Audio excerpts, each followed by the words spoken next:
Good evening students. जो हमारी series चल रही है ना, इम्पॉर्टेंट क्वेश्चंस ऑन पेपर 6, तो इसमें हम थर्ड डे के क्वेश्चंस सॉल्व करेंगे आज। कुछ टेक्निकल ग्लिचेस थी, थोड़ी तबीयत मेरी ठीक नहीं थी, देयर वर मेनी रीज़न, तो ये वीडियो डिलेड हो गई। तो आई अपोलोजाइज ऑन दैट बिहाफ। और अभी हम 5 क्वेश्चंस जो थे हम उस दिन के कवर करेंगे। तो अगर हम देखते हैं यहाँ पर, पहला क्वेश्चन हमारा था right short note on UP new forest policy. देखो, मैं इस बार उम्मीद कर रहा हूँ ये क्वेश्चन की, क्योंकि पिछली बार उन्होंने सोशल फॉरेस्ट्री पे सवाल पूछा था। तो इस बार मुझे उम्मीद है या फिर न्यू फॉरेस्ट पॉलिसी पूछेगा, नहीं तो एग्रो फॉरेस्ट्री पूछेगा। तो इंट्रोडक्शन में आप देखो, कोई भी पॉलिसी है तो उसके आप मैंडेट से शुरुआत कर सकते हो। मैंडेट का मतलब होता है कि क्या उसका एम है। एम क्या है? Promoting the conservation, restoration and sustainable management of resources. देखिए, मैं यहां पर सिर्फ आपको कीवर्ड और आइडिया दे रहा हूं। इंट्रोडक्शन में आपको 2-3 लाइन का इंट्रोडक्शन इसी के बेसिस में फ्रेम करके लिखना होगा। उसी के साथ साथ जैसे अगर आप बात करते हो यहाँ पर, तो कितना फैक्ट है, देखो फैक्ट बेसिस पे अगर आपको इंट्रोडक्शन देना है तो आप लिख सकते हो 9.96% ग्रीन कवर है। ये आपके आईएसएफआर जो रिपोर्ट आई है लेटेस्ट, उसमें ये फैक्ट दिया गया है। तो इस बेसिस पे भी आप शुरुआत कर सकते हो कि कितना फॉरेस्ट एरिया है यूपी के अंदर। अब हम बात करते हैं, देखिए शॉर्ट नोट पूछा गया है तो हम सीधे शुरुआत कर देंगे की provisions of यूपीज new forest policy. Heading डालते हैं तो यहाँ पर हमारे लिए सबसे पहला पॉइंट होता है टारगेट। क्या है टारगेट? है भाई साहब कि increase forest and tree cover to 15% of the total geographical area by 2030। तो अभी हमने पढ़ा था कि कितना है 9.96। ये कह रहा है 9.96% को आप 15% तक पहुंचाओ 2030 तक। ये आपका टारगेट है। फिर आपका टारगेट है बायोडाइवर्सिटी कंजर्वेशन। अब देखिए, फॉरेस्ट में रहते कौन है? वाइल्ड लाइफ और इंडिजिनस कम्युनिटी। तो हम पहले ही बात कर रहे हैं बायोडाइवर्सिटी की। तो बायोडाइवर्सिटी कंजर्वेशन में हम कह रहे हैं कि आप वाइल्ड लाइफ कॉरिडोर्स बनाओ। देखिए, कॉरिडोर्स क्या होती हैं कि अगर आप यहाँ पर देखते हो फॉरेस्ट एरिया है, तो यहाँ पर मान लीजिए कुछ एरिया ऐसे है जहाँ पर एक मान लीजिए रोड गई हुई है। कई बार होता है ना, आपके वाइल्ड लाइफ सेंचुरी या फॉरेस्ट से रोड जा रही है, या कोई इनहेबिटेंट्स यहाँ पर है, कम्युनिटीज़ हैं। तो हम कह रहे हैं कि भाई अगर हमें इधर वाले फॉरेस्ट में जाना है तो हम कैसे जाएं? अगर हम बार बार इसी रोड को पार करेंगे, कम्युनिटी के पास से पार करके जाएंगे, तो कहीं ना कहीं ह्यूमन और एनिमल या वाइल्ड लाइफ कॉन्फ्लिक्ट होगा ही होगा। तो इसलिए हम कहते हैं आप कॉरिडोर बनाओ एक, ताकि जहां से सारी वाइल्ड लाइफ एक एरिया से दूसरे एरिया जा सकें। तो क्या हम कह रहे हैं बायोडाइवर्सिटी कंजर्वेशन में protecting through wildlife corridors. दूसरा, fostering conservation efforts in protected areas. कुछ नहीं, आप कह रहे हो भाई जो प्रोटेक्टेड एरियाज हैं, जैसे biosphere reserve, wild life sanctuaries, ठीक है, आपके नेशनल पार्क हो गए, टाइगर रिजर्व्स हो रहे हैं, वहां पर जो भी कंजर्वेशन एफर्ट लिए जा रहे हैं उनको आप और बेहतर करने की बात कह रहे हो। Sustainable forest management practices. तो फॉरेस्ट मैनेजमेंट की जो प्रैक्टिसेस हैं तो उसको सस्टेनेबल बनाने की बात है। कैसे हम बनाएंगे? हम कह रहे हैं कि जो नेचुरल हैबिटेट है उनको कंजर्व करो। दूसरा, जो वहां पर इंडिजिनस स्पीशीज हैं, इंडिजिनस स्पीशीज का मतलब है कि देखिए हर रीजन में, हर एरिया में कुछ पेड़ ऐसे होते हैं जो वहां पे लोकली उगते हैं या लोकली सूटेड होते हैं। तो वो वहाँ की इंडिजिनस स्पीशीज होती है जो हमेशा से उगती आ रही हैं। तो हम ये कह रहे हैं कि वो ट्रीज वहाँ के लिए अडेप्टेड हैं, सब कुछ है, तो उनका हम कंजर्वेशन प्रमोट करेंगे, हम उनको ज़्यादा से ज़्यादा लगाने की कोशिश करेंगे। फिर maintaining ecological functions. Ecological functions क्या है भाई? आप इकोलॉजी में क्या पढ़ते हो? इंटरडिपेंडेंस पढ़ते हो। तो वही है कि इकोसिस्टम सर्विसेज जो हैं उस पर आप फोकस करोगे। ये 3 पॉइंट हो गए। फिर आप क्या कहते हो भाई? Enhance peoples participation in forest management and conservation. अब वहां पर जो लोग रहते हैं, कम्युनिटीज रहती हैं, आप उनकी मदद लेकर फॉरेस्ट मैनेजमेंट करना चाहते हो। तो यहाँ पर हम क्या देखते हैं? एक्टिव कम्युनिटी इन्वॉल्वमेंट और जीएफएम। देखो, जीएफएम में थोड़ा सा अगर ब्रीफली समझाऊं तो वहाँ पे जो कम्युनिटीज़ रहती हैं और फॉरेस्ट डिपार्टमेंट दोनों मिलकर कंजर्वेशन एफर्ट्स जो लेता है उसको हम कहते हैं जॉइंट फॉरेस्ट मैनेजमेंट। तो ये भी इसी के की ऑब्जेक्टिव्स में आता है। फिर हम क्या कह रहे हैं, increase benefits of forest for local communities. अब वहां पर जो लोकल कम्युनिटीज है उनका भी वेलफेयर तो आपको ध्यान देना पड़ेगा। तो वेलफेयर आपका क्या है, एनटीएफपी और forest plays central role in life. तो एनटीएफपी क्या है, आपके हैं नॉन टिम्बर फॉरेस्ट प्रोड्यूस, और forest plays central role in life. तो कहीं ना कहीं आपका ये यहाँ इस पॉइंट से आप क्या समझते हो, ये समझते हो कि देखो जो ट्राइबल कम्युनिटीज होती हैं तो वो फॉरेस्ट को एज अ होम और सेक्रेड मानती है। तो कहीं ना कहीं उनकी लाइफ फॉरेस्ट के अराउंड रिवॉल्व करती है। इस बात के कंजर्वेशन के लिए कहते नहीं सेक्रेड ग्रोव्स, ये सारे जो कॉन्सेप्ट्स हैं वो अप्लाई हो जाते हैं। साथ के साथ हम कह रहे हैं कि जो नॉन टिम्बर फॉरेस्ट प्रोड्यूस है, जैसे रेजिन हो गया, बार्क हो गई, लीव्स हो गई, ये सारे भी कई चीज़ों में काम आती हैं। तो उनको हम कह रहे हैं नॉन टिम्बर फॉरेस्ट प्रोड्यूस भी लोकल कम्युनिटीज़ को दिया जाए ताकि उनका वेलफेयर हो, इकोनॉमिक डेवलपमेंट हो। तो ये बेसिक की प्रोविजंस हैं न्यू फॉरेस्ट पॉलिसी में। देखिए आपका क्या है यहाँ पर काम है, देखिए एक फैक्ट तो मैंने बता दिया, यहाँ पर आपको कोशिश करना है 2 से 3 इनिशिएटिव्स पता होने चाहिए जो इन एरियाज में यूपी के अंदर लिया जा रहा है। ठीक है, यहाँ तो मैंने सिर्फ जनरल बातें बताई आपको कि फॉरेस्ट सेंट्रल रोल प्ले करता है, एनटीएफपी या इंडिजिनस स्पीशीज। यहाँ पर आप एग्जाम्पल लिखोगे तब ज्यादा नंबर मिलेंगे। ठीक है, आप यहाँ पर लिखो भी कौन से है, कहीं टीक प्रमोट हो रहा है कि देवदार प्रमोट हो रहा है कि अकेशिया प्रमोट हो रहा है। ठीक है, यहाँ पर आप जैसे वाइल्ड लाइफ कॉरिडोर की बात कर रहे हो तो किसी की आप वाइल्ड लाइफ सेंचुरी में वाइल्ड लाइफ कॉरिडोर की बात कही गई, एग्जाम्पल दो। इस तरह से आपका आंसर एनरिच्ड फील होता है। ठीक है, फिर हम देखते हैं intensification of forest management practices. I guess ये मैंने ओरिजिनल ही वाली लगता है पीडीएफ यूज कर ली, आप लोगों को देंगे कैसे, रुक जाइए इसको डुप्लीकेट कर लेते हैं एक बार।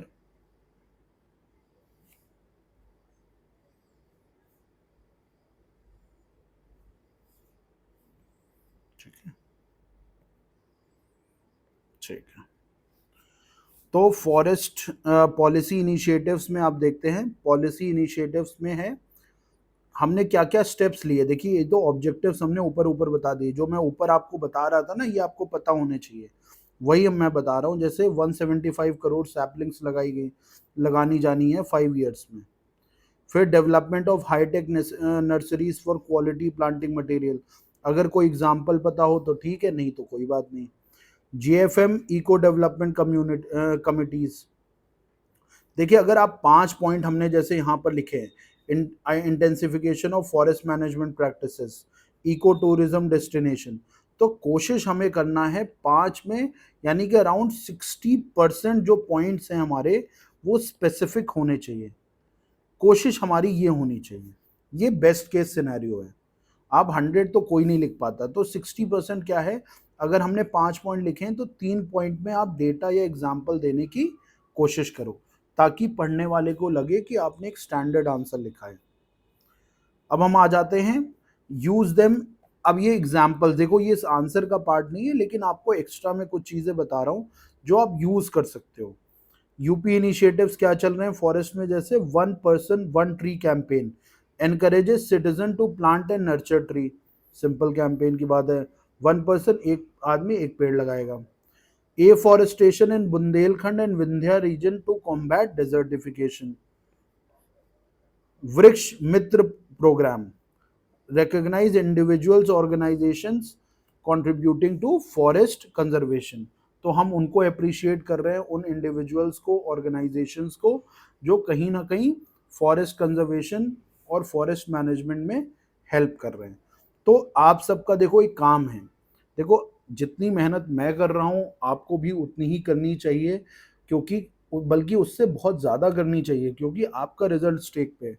तो आप सबके लिए काम ये है, जब आप ये वीडियो देखोगे तो आपको और भी जो यूपी के इनिशिएटिव्स पता है जो फॉरेस्ट सेक्टर में लिए जा रहे हैं, आप कमेंट करके बताओगे। क्या करोगे? आप कमेंट करके बताओगे।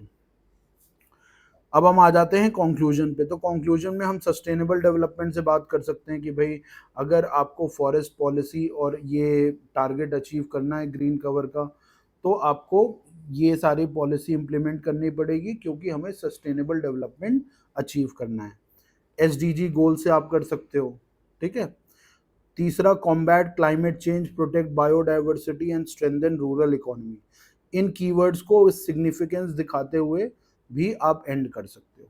ये देखिए, सिर्फ मैं आपको आइडिया दे रहा हूँ, इंस्पिरेशन दे रहा हूँ कंक्लूजन के लिए। अब आ जाते हैं हम सेकंड क्वेश्चन पे। तो है सेकंड क्वेश्चन है, what are the challenges faced by established wildlife sanctuaries in UP. ठीक है, वाइल्ड लाइफ सेंचुरीज जो यूपी में है उसमें क्या क्या आपके इश्यूज हैं, चैलेंजेस हैं। Share your thoughts on how these challenges can be addressed. यानी चैलेंजेस पूछ रहा है आपसे और सोल्यूशन पूछ रहा है। तो सिंपल है, इंट्रोडक्शन है, तो भाई आप ये लिख सकते हो कि वाइल्ड लाइफ सेंचुरी होती क्या है। ठीक है, सबसे पहला इंट्रोडक्शन तो यही स्टाइल हो जाता है कि वाइल्ड लाइफ सेंचुरी आपने बता दी कि है क्या। दूसरा क्या है, यूपीज different wild life sanctuaries face multiple environmental, administrative and human induced challenges. तो आपने एक जेनरिक सी लाइन लिखी, क्योंकि कहीं ना कहीं हम आगे चैलेंजेस की बात कर रहे हैं। तो आप यूपीज डिफरेंट आपने बता दिया कि भाई जो यहाँ पर वाइल्ड लाइफ सेंचुरी हैं वो इन्वायरमेंटल, ठीक है, एडमिनिस्ट्रेटिव या ह्यूमन इंड्यूस्ड चैलेंजेस फेस कर रही हैं, और आप फिर अगले ही लाइन में चैलेंजेस शुरू कर देते हो। तो आपके चैलेंजेस क्या है? मेजर चैलेंजेस आप देख लो, डिफॉरेस्टेशन एंड इलीगल एंक्रोचमेंट। ठीक है, डिफॉरेस्टेशन एंड इलीगल एंक्रोचमेंट के साथ साथ poaching, wild life crimes, human wild life conflict. देखो ये बहुत बेसिक पॉइंट्स हैं आपके, इनको आपको सिर्फ एक्सपैंड करना है आंसर में। यहाँ मैं आपको सिर्फ आइडिया दे रहा हूँ, यही आपको एक्सपैंड करना है वहाँ पे। फिर है climate change issues. Climate change issues क्या है? Rising temperature, erratic monsoon. ये क्या कर रहा है? Disrupting food chain of wild life. देखो क्लाइमेट चेंज में अगर आप सिर्फ इतना लिख दोगे ना, राइजिंग टेम्परेचर, इरेटिक मॉनसून, वहां तक कंप्लीट नहीं होगा। क्यों? क्योंकि चैलेंजेस पूछा है वाइल्ड लाइफ सेंचुरीज की। तो आपको लिंक बनाना पड़ेगा, लिंक बताना पड़ेगा कि भैया क्लाइमेट चेंज का जो इशू है वो वाइल्ड लाइफ सेंचुरी में कैसे अप्लाई हो रहा है। कैसे अप्लाई हो रहा है भाई? क्लाइमेट चेंज की वजह से टेम्परेचर बढ़ रहा है, मॉनसून इरेटिक हो जा रहा है, तो ये क्या कर रहा है? Disrupting food chain of wild life, food chain of wild life. ये यहां पर अब लिंक इस्टेब्लिश हो गया। ठीक है, दूसरा है ड्राइंग ऑफ वाटर रिसोर्सेस। दूसरा क्या है? ड्राइंग ऑफ वाटर रिसोर्सेस, क्योंकि देखिए वाटर डिपेंडेंस तो है ही है। तीसरा, रिस्क ऑफ फॉरेस्ट फायर्स। कैसे? देखिए क्लाइमेट चेंज है, टेम्परेचर बढ़ेगा, एरिडिटी बढ़ेगी, ठीक है, सूखा बढ़ेगा, सूखा बढ़ेगा तो कहीं ना कहीं फॉरेस्ट फायर का रिस्क बढ़ेगा। तो ये भी एक तरह का चैलेंज है जो वाइल्ड लाइफ सेंचुरीज फेस कर रही हैं। फिर क्या है? Uncontrolled expansion of tourism, uncontrolled expansion of tourism. फिर आपका आता है एडमिनिस्ट्रेटिव चैलेंजेस। एडमिनिस्ट्रेटिव चैलेंजेस क्या हैं? Forest staff, buffer communities. Hello, I guess थोड़ा शायद साउंड का इशू आ रहा था। फिर क्या आता है? Administrative challenges, forest staff, buffer communities. अब देखिए कैसे क्या है वहाँ पर आपके जैसे, अगर आप देखते हो वाइल्ड लाइफ सेंचुरीज में जो फॉरेस्ट कम्युनिटीज रह रही हैं, ठीक है, उनसे भी आपका चैलेंज आता है कि वो कहीं ना कहीं कल्टीवेशन कर रहे हैं, कहीं शिफ्टिंग कल्टीवेशन करने लगते हैं, या फिर उनके जो रिसोर्सेज हैं वो उनका यूज़ कर रहे हैं टिम्बर प्रोडक्ट्स का। तो ये भी कहीं ना कहीं आपका चैलेंज आता है अगर आप वाइल्ड लाइफ कंजर्वेशन की वहाँ पर बात करते हो। तो यहाँ पर हमने कुछ 6-7 पॉइंट्स पढ़े, इन्हीं को आपको एक्सपैंड करना है अपने आंसर्स में। फिर आते हैं solution to these challenges. Solutions क्या क्या हैं? फॉरेस्ट प्रोटेक्शन एंड रिफॉरेस्टेशन पहला। दूसरा, strengthening anti poaching and anti trafficking measures, ये किस चीज़ का सोल्यूशन है भाई? पोचिंग और वाइल्ड लाइफ क्राइम हो रहे हैं, यानी वाइल्ड लाइफ क्राइम को रोकने के हमने सोल्यूशन देने हैं। फिर आप ह्यूमन वाइल्ड लाइफ कॉन्फ्लिक्ट के सोल्यूशन दीजिए। मैंने कुछ आपको बता दिए, ऐसे आपको लिखना पड़ेगा।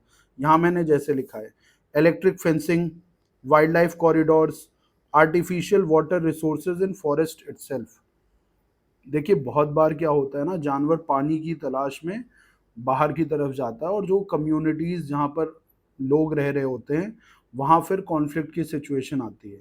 तो अगर आप वाटर रिसोर्सेज प्रॉपरली फॉरेस्ट के अंदर भी डेवलप करोगे तो ये भी जो कॉन्फ्लिक्ट्स होते हैं वो कम हो जाएंगे। तो पहला हमने पढ़ा forest protection and reforestation, strengthening anti poaching anti trafficking measures, तीसरा reducing human wild life conflict, चौथा है फॉरेस्ट फायर कंट्रोल्स। ठीक है, अब फॉरेस्ट फायर आपने कुछ कुछ इनिशिएटिव्स होते हैं इसमें, आप बात करते हो कि भाई आप फॉरेस्ट फायर ब्रेक्स लगाते हो, यानी कि कुछ स्ट्रिप्स ऐसी काटते हो जहां से एक एरिया से दूसरे एरिया फॉरेस्ट फायर स्प्रेड ना कर पाए। फिर आप फायर रेजिस्टेंट स्पीशीज लगाने की कोशिश करते हो, ताकि आपने सपोज ये आपका लैंड है पूरा फॉरेस्ट, तो आपने बीच बीच में ऐसी स्पीशीज लगाई जो फायर रेजिस्टेंट है, ताकि वहां से आगे फायर स्प्रेड ना कर पाए। तो ये भी कुछ पॉइंट्स होते हैं, देखो ये सब आपको लिखना पड़ेगा। सस्टेनेबल एंड कंट्रोल टूरिज्म, अब टूरिज्म को लेकर भी बहुत सारे इश्यूज आते हैं, चैलेंजेस आते हैं, तो उनको भी हम दूर करना है, हमें वो भी सॉल्व करना है। Conclusion, environmentally sustainability environmental sustainability ensuring UP's rich biodiversity remains for future generations। तो ये बिल्कुल बेसिक हमने बताया, जिसमें हमने सस्टेनेबिलिटी किस तरह से लिंक करी, rich biodiversity remains for future generation. फिर हम एथिक्स से बात कर सकते हैं, क्यों, कैसे, कि भाई सिर्फ ह्यूमन लाइफ इंपॉर्टेंट नहीं है भाई, animal life is equally important as human life. तो आप वाइल्ड लाइफ सेंचुरी से लिंक करके उसको लिख सकते हो। फिर आप ये भी लिख सकते हो कि growth engines of conservation efforts.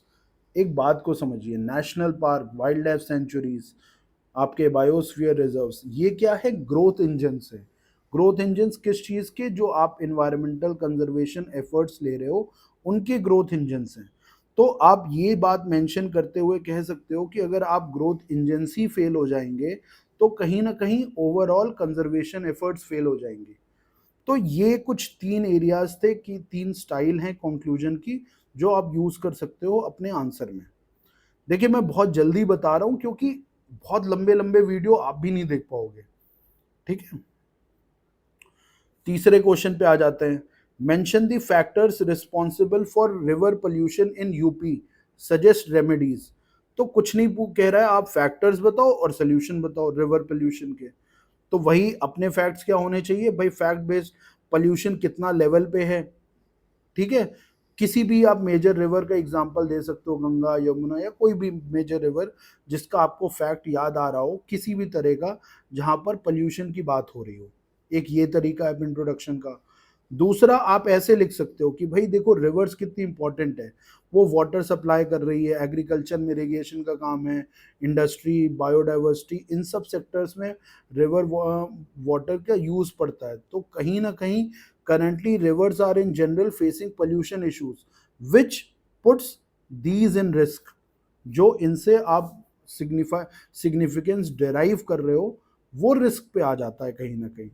तो ये बात भी आप लिखते हुए इंट्रोड्यूस कर सकते हो। तो ये कुछ 2 इंट्रोडक्शन स्टाइल हैं जो आप इस क्वेश्चन में यूज कर सकते हो। देखिए और भी स्टाइल हो सकती है, और भी तरीके हो सकते हैं, मैं आपको 1 या 2 ऑल्टरनेटिव देता हूं ताकि आप उसी एंगल से सोचते रहो, बेयर मिनिमम आपके दिमाग में वो फीड हो जाना चाहिए। फिर मेजर फैक्टर्स, हमसे फैक्टर्स पूछे गए हैं तो हम फैक्टर्स की बात करते हैं। फैक्टर्स की बात करते हैं तो क्या है, domestic and urban waste water. तो ये जो आप डोमेस्टिक घरों से वेस्ट वाटर आ रहा है, ठीक है, शहरों से वेस्ट वाटर आ रहा है, वो कहाँ डंप हो रहा है, रिवर्स में डंप हो रहा है। आपको यहाँ पर या फिर कोई केस बता दो कि जैसे मान लीजिए अभी यूपी का है तो आप यूपी का ही आप बताओ। ठीक है, जैसे कानपुर में आप कह सकते हो कि भाई जो आपका अर्बन वेस्ट वाटर है वो कहीं ना कहीं गंगा में डाल दिया जाता था। उसी तरह industrial waste and chemical discharge, leather industries का देखो, agri waste and runoff, जिसको हम पढ़ते हैं बायो अक्यूमुलेशन और आप यूट्रोफिकेशन में, तो उससे लिंक होता है ये। रिलीजियस एंड कल्चरल इवेंट्स, बहुत सारी एक्टिविटीज़ में रिवर का रोल होता है। जैसे आप कोई किसी तरह का विसर्जन जब करते हो तो बहुत संख्या में लोग होते हैं, ठीक है, तो वो तो चलिए ठीक है, कल्चरल है एक्टिविटी, उसको हमें करना है, बट उसको हम रेगुलेट तो कर सकते हैं, मिनिमाइज तो कर सकते हैं पोल्यूशन को। उसी तरह उसमें है कि illegal sand mining and encroachment, तो कहीं ना कहीं ये कुछ 5-6 फैक्टर्स हैं जिस पे आप एग्जांपल्स लिखोगे और आप बताओगे कि रिवर पोल्यूशन ये फैक्टर्स कैसे कर रहे हैं। मेजर्स टू कंट्रोल, कुछ नहीं, जो इश्यूज है उन्हीं को सॉल्व कर दो, देखो वही सॉल्व किया है। वेस्ट वाटर मैनेजमेंट या grey water management. Industrial pollution control, industry से जो पोल्यूशन आ रहा है उसको कंट्रोल करो भाई, यानी एफ्लुएंट प्लांट्स और वो सारे एग्जांपल्स दो आप। बिहेवियरल नज, बिहेवियरल नज क्या है कि आप लोगों की बिहेवियर्स बदलो, लोगों के तौर तरीके बदलो। अब तौर तरीके क्या क्या मतलब है कि जैसे मान लीजिए आप पानी को जिस तरह से कल्चरल एक्टिविटीज़ की हमने बात करी, तो वहाँ पर हम ब्लेटेंट पोल्यूशन नहीं करेंगे, हम कोशिश करेंगे कम से कम पोल्यूशन हो, तो ये बिहेवियरल नज है एक तरह से। मॉनिटरिंग एंड रिव्यू सिस्टम, देखिए कोई भी पॉलिसी है अगर उसमें मॉनिटरिंग और रिव्यू सिस्टम अच्छा नहीं है, एक पॉजिटिव फीडबैक साइकिल नहीं है, तो वो स्कीम, वो पॉलिसी, वो initiative is bound to fail. तो मॉनिटरिंग और रिव्यू सिस्टम होना ज़रूरी है। फिर रिवर रिजुविनेशन एंड एफॉरेस्टेशन, तो देखिए रिवर अकेले सिर्फ पानी से नहीं है, this banks are also important, तो यहाँ पर आप एफॉरेस्टेशन की बात कर रहे हो। फिर agri waste management and organic farming, देखो बहुत बड़ा जो आपका रिवर वाटर पोल्यूशन होता है वो यूट्रॉफिकेशन एक फिनोमिनन होता है। अब वो कहाँ से अगर आप देखते हो तो फर्टिलाइजर्स जो यूज होते हैं वो कहीं ना कहीं बह के पहुंचते हैं रिवर वाटर में। तो हम यही कह रहे हैं कि एग्री वेस्ट का आप एक तो एक मैनेजमेंट करो कि भाई कम से कम एग्री वेस्ट जनरेट हो, दूसरा आप कह रहे हो कि ऑर्गेनिक फार्मिंग की कोशिश करो या उसका प्रमोशन करो ताकि फर्टिलाइजर का यूज कम हो सके। अगर यूज कम होगा तो वो रन ऑफ में कम आएगा, रन ऑफ में कम आएगा तो रिवर वाटर कम पोल्यूट होगा बिकॉज ऑफ दोज फर्टिलाइजर्स। ये आपके कुछ मेजर्स हैं, इसी के इन्हीं कीवर्ड्स के अराउंड आप एक्सपैंड कर देना आंसर। कंक्लूजन कुछ नहीं भाई, सिग्निफिकेंस से हमने कर देना है। सिग्निफिकेंस क्या है? ड्रिंकिंग वाटर, इरिगेशन, बायोडाइवर्सिटी, ठीक है, इनके ये रोल अगर आप चाहते हो तो कहीं ना कहीं रिवर वाटर पोल्यूशन पे हमें काम करना पड़ेगा, ठीक है। ये हो गया आपका आंसर, ठीक है।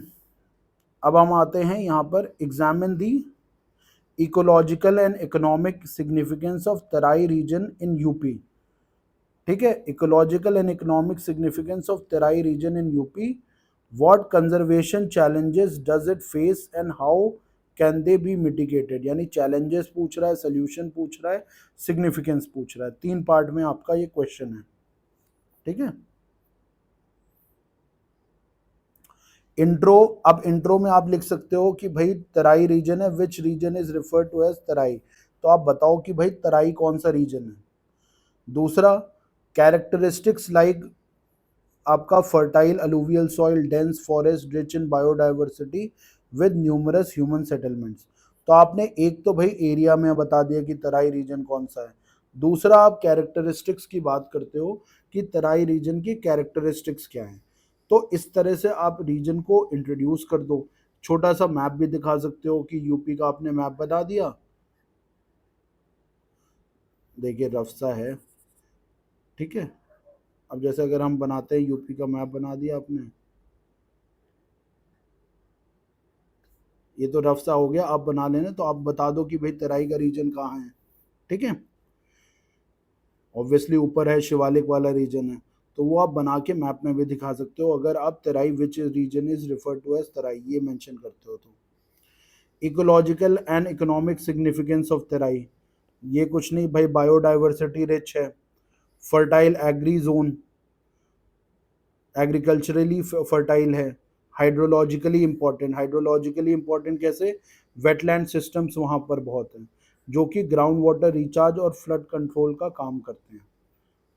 फिर आप टिम्बर की बात करते हो, वहाँ से लकड़ी, नॉन टिम्बर फॉरेस्ट प्रोड्यूस की बात कर रहे हो, इको टूरिज्म की बात कर रहे हो, ठीक है। क्लाइमेट रेगुलेशन कैसे, ecosystem services, buffering climate variability. तो अगर ये रीजन में बहुत सारे पेड़ हैं, बहुत सारे जंगल है, तो कहीं ना कहीं क्लाइमेट चेंज कार्बन सेक्वेस्ट्रेशन के लिए काम कर रहा है, उसी को हमने यहाँ लिखा है क्लाइमेट रेगुलेशन। फिर स्ट्रेटेजिक बॉर्डर सिग्निफिकेंस, ये देखिए नेपाल से बॉर्डर शेयर करता है, तो ये भी हमारे लिए सिग्निफिकेंट हो जाता है। तो इकोनॉमिक और इकोलॉजिकल सिग्निफिकेंस में आप ये पॉइंट्स पर एक्सपैंड कर सकते हो। देखो ऑलरेडी बहुत पॉइंट हमने कवर कर लिए। बायोडाइवर्सिटी आप बता सकते हो कौन सा नेशनल पार्क है, कौन से जानवर हैं। फर्टाइल एग्री जोन, वहाँ कौन सी खेती होती है।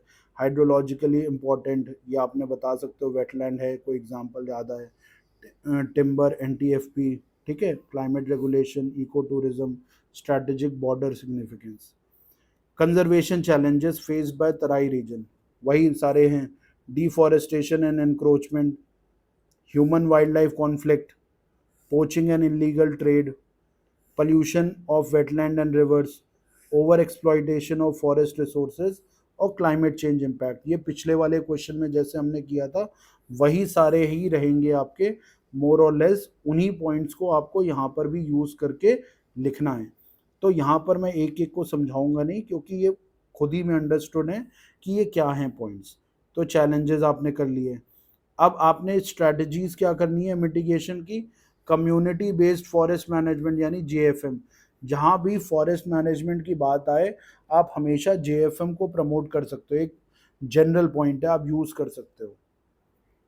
Use of technology in surveillance and monitoring, ठीक है। Wetland and river conservation, sustainable management of forest resources, trans boundary cooperation with Nepal. देखो अब इकोनॉमिक सिग्निफिकेंस में हमने पढ़ा था ना स्ट्रैटेजिक बॉर्डर, तो हम ये कह रहे हैं कि trans boundary cooperation with Nepal. फिर क्लाइमेट रेजिलिएंट एग्रीकल्चर, तो आप चाहते हो कि उस एरिया में ऐसा एग्रीकल्चर हो जो क्लाइमेट चेंज के रेजिलिएंट हो, क्लाइमेट चेंज को काउंटर कर सके। तो ये कुछ हमने तरीके बताए कि इसके सिग्निफिकेंस को बनाए रखने के लिए। देखो चैलेंजेस आ रहे हैं, अब चैलेंजेस आ रहे हैं तो कुछ ना कुछ सोल्यूशन तो निकालना पड़ेगा। अब स्मगलिंग और वो सब इशू हो रहा है तो ट्रांस बाउंड्री कोऑपरेशन से करोगे।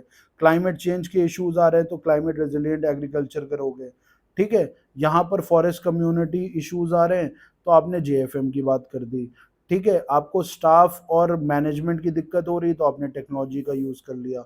हाइड्रोलॉजिकल इंपॉर्टेंस में आपको काम करना है तो वेटलैंड और रिवर कंजर्वेशन में आपने काम कर दिया। अब देखिए कंक्लूजन के लिए मैंने जगह जानबूझ के छोड़ी। यहाँ पर आप लिखोगे कि कंक्लूजन कैसे लिख सकते हो, तो आपको दो चीज़ें मैंने दी। ऊपर आपको दिया था मैंने, मैं भी एक बार मिस कर रहा हूँ कि मैंने आपको वहाँ पर क्या दिया था लिखने के लिए, कमेंट करने के लिए मैंने कहा था, हाँ ये कमेंट नहीं, हाँ ये कहा था कि यूपी इनिशिएटिव्स आप और कौन कौन से हैं आपके, वो आप कमेंट करना, ठीक है, जब ये वीडियो देखना। उसके साथ साथ मैंने आपको ये कहा है कि आप यहाँ पर कंक्लूजन क्या लिखते हैं इस क्वेश्चन का, आपको ये भी कमेंट करना है। अब आ जाते हैं हम लास्ट क्वेश्चन पे, ecological and economic importance of wetlands, how climate change affecting these ecosystem, यानी कि क्लाइमेट चेंज से क्या इम्पैक्ट पड़ रहा है और वेटलैंड का इकोनॉमिक और इकोलॉजिकल इंपॉर्टेंस क्या है। तो हम क्या करते हैं यहाँ पर, वेटलैंड क्या है उसकी डेफिनेशन बताते हुए इंट्रोड्यूस कर सकते हैं कि ये है। दूसरा, new wetlands of UP in Ramsar convention, उनको हम बता दें कि ये नए वेटलैंड्स रामसर कन्वेंशन में आए हैं, तो कहीं ना कहीं this has brought the discussion back to कि वेटलैंड की इंपॉर्टेंस क्या है इन यूपी। तीसरा, एनी इंसिडेंट या न्यूज़ ऑफ यूपी वेटलैंड, आप कोई न्यूज़ आपने पढ़ी हो वेटलैंड से रिलेटेड यूपी में, आप उसको भी लिखते हुए इंट्रोड्यूस कर सकते हो। हम क्या करते हैं, इकोलॉजिकल इंपॉर्टेंस, देखो ये बहुत ईजी है इसीलिए मैं रीड आउट कर रहा हूँ। इकोलॉजिकल इंपॉर्टेंस क्या है, बायोडाइवर्सिटी हैबिटेट्स, तो बहुत सारे जो हैबिटेट्स है, रहने की जगह हैं, वो बहुत सी स्पीशीज़ के वेटलैंड के अराउंड होते हैं। Water purification and recharge of ground water, ये देखिए स्टैंडर्ड पॉइंट होता है वेटलैंड का, तो wetland helps in ground water recharge. Climate regulation, तो आपका कार्बन सेक्वेस्ट्रेशन यानी कि कार्बन डाइऑक्साइड को कार्बन में कन्वर्ट करता है अपने, वो ये सेव करता है, ठीक है, एटमॉस्फेरिक कार्बन डाइऑक्साइड यूज करके अपने यू ऑर्गेनिक कंपाउंड्स बनाता है। ट्री जो आपके फॉरेस्ट होते हैं, जो वेटलैंड्स में आप होते हैं, आपके जो लगे होते हैं, वो एक तरह से आपने कार्बन को फिक्स कर दिया, ठीक है, ग्रीन हाउस गैस कम कर दी। तो वो हो गया आपका एक फैक्टर क्लाइमेट चेंज के लिए। दूसरा है आपका क्लाइमेट रेगुलेशन का, आप है micro climate.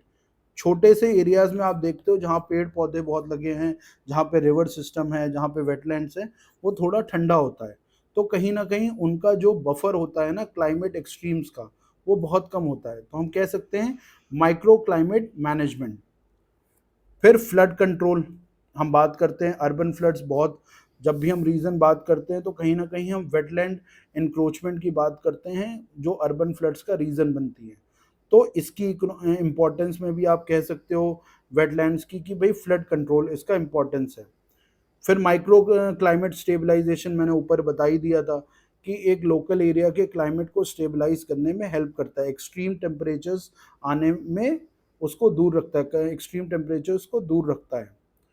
Soil conservation and nutrient cycling, देखो स्टैंडर्ड पॉइंट्स है, water purification, recharge of ground water, ये सब स्टैंडर्ड पॉइंट्स है। इकोनॉमिक इंपॉर्टेंस, इकोनॉमिक इंपॉर्टेंस में भाई fisheries livelihood support, agriculture irrigation support, tourism and eco tourism, ठीक है, handicrafts and cottage industry, carbon trading, carbon trading कैसे कि भाई कार्बन क्रेडिट्स जो तैयार होंगे ना, जो आपने कार्बन सेक्वेस्ट्रेशन किया, तो कहीं ना कहीं वो कार्बन क्रेडिट्स का फॉर्म लेंगी और आप उनको ट्रेड कर सकते हो। यहाँ पर आपको इको टूरिज्म समझ आ रहा है, फिशरीज समझ आ रहा है। देखिए हैंडीक्राफ्ट्स एंड कॉटेज इंडस्ट्रीज, ये कैसे, देखिए वेटलैंड्स के अराउंड हिस्टोरिकली बहुत से ट्रेडिशनल हैंडीक्राफ्ट सिस्टम्स रहे हैं, तो वही कंटिन्यू हो रहे हैं, उन्हीं को हम इस लिंक करके इकोनॉमिक इंपॉर्टेंस में बात कर रहे हैं जो वेटलैंड्स के अराउंड डेवलप हुए हैं। फिर आप बात करते हो क्लाइमेट चेंज का इम्पैक्ट क्या है भाई, श्रिंकेज एंड हैबिटेट लॉस। फिर क्या है डिक्लाइनिंग क्वालिटी ऑफ वाटर, आपका वाटर पोल्यूशन प्लस पोल्यूशन, ठीक है, ये भी आपका फैक्टर हो रहा है। Biodiversity decline plus species migration, increased incidence of flooding and droughts, invasive species plus ecosystem imbalances. Invasive species क्या, जैसे आपकी प्रोसोपिस जोलीफोरा हो गया, ठीक है, ये सब स्पीशीज क्या होती हैं, एलियन स्पीशीज होती हैं जो उस एरिया की नहीं होती हैं, और जब वो वहाँ पर आती हैं तो वो भाई बहुत तेजी से ग्रो करना शुरू कर जाती हैं, तो लोकल वेराइटीज़ को रिप्लेस करके इन्वेजिव स्पीशीज अपने आप को वहाँ पे स्थापित करने लगती है, स्टैब्लिश करने लगती हैं। तो ये क्लाइमेट चेंज के कुछ इम्पैक्ट हो रहे हैं, हैबिटेट लॉस हो रहा है, ठीक है, पोल्यूशन हो रहा है कहीं ना कहीं, declining quality of water, biodiversity decline, फिर स्पीशीज माइग्रेशन हो रहा है कि भाई आपके टेम्परेचर्स की वजह से वो पोलवर्ड्स जा रहे हैं, ठीक है, और गर्मी पड़ रही तो पोलवर्ड्स जा रहे हैं, तो ये कुछ फैक्टर्स हैं। तो कंक्लूजन आप क्या है, strengthening conservation frameworks, promoting eco tourism and community participation will ensure wetlands continue to thrive and benefit in future generation। देखो ये सब एक बहुत स्टैंडर्ड टेम्पलेट्स हैं, जब एक बार आप इन टेम्पलेट्स को समझ लोगे ना तो कम से कम नहीं तो 20 में 5-6 जगह आपका एसडीजी यूज हो जाता है, 3-4 जगह सस्टेनेबल मैनेजमेंट यूज हो जाता है, और 6-7 जगह स्पेसिफिक जो क्वेश्चन बेस्ड है वो कंक्लूजन फिट हो जाता है, तो आपको कंक्लूजन लिखने में प्रॉब्लम नहीं आएगी। तो this was a quick video. देखिए वीडियो आप बोलोगे ना सर बहुत तेज बताते हो आप, देखो तेज इसलिए बताते हैं क्योंकि आपको तमाम चीज़ें पढ़नी है। अगर आप सिर्फ 5 क्वेश्चन को करने के लिए 1 घंटे का वीडियो देखोगे, ठीक है, 5 क्वेश्चन को सॉल्व करने के लिए 40 मिनट लगाओगे, तो टोटल आपका 2 घंटा लग गया, 2 घंटे में 5 क्वेश्चन की प्रोडक्टिविटी आएगा, तो खत्म, बेकार। तो भैया इसको कोशिश ये करनी है 5 क्वेश्चन को आपको लगाना है, तो अगर हम कम से कम भाई आप 35-40 मिनट में इन क्वेश्चंस को लगाइए, और 20 से 25 मिनट में आप इन क्वेश्चंस को देख लीजिए जो वीडियो है 25-30 मिनट में, ताकि 1 घंटे के अंदर आपका 5 क्वेश्चन का प्रोडक्टिविटी आए। देखो 5 क्वेश्चन का विद मॉडल आंसर और डिस्कशन अगर आप कर लेते हो तो आपका 1 घंटे में 5 क्वेश्चन इज प्रोडक्टिव, 2 घंटे में 5 क्वेश्चन इज नॉट प्रोडक्टिव। इसीलिए मैं थोड़ा सा तेज बताता हूँ, इसीलिए मैं आपको सिर्फ कीवर्ड देता हूँ, पूरा आंसर बताने में टाइम लग जाएगा। तो कीवर्ड्स आपको समझ में आ गया, आप सब रिवीजन कर रहे हो, आप सब कोर्स पढ़ रहे हो, आपको पता है कौन सी चीज में क्या लिखना है। बाकी हिंदी की सीरीज चल ही रही है, आप उसको देखते रहिए और हमारा जो चैनल है आप उसको सब्सक्राइब करो, यूपीएससी तक्षशिला, ठीक है, ये टेलीग्राम पे चैनल है, इसमें बाकी नोट्स वगैरह डलते रहते हैं। Thank you students, it was nice interacting with you all.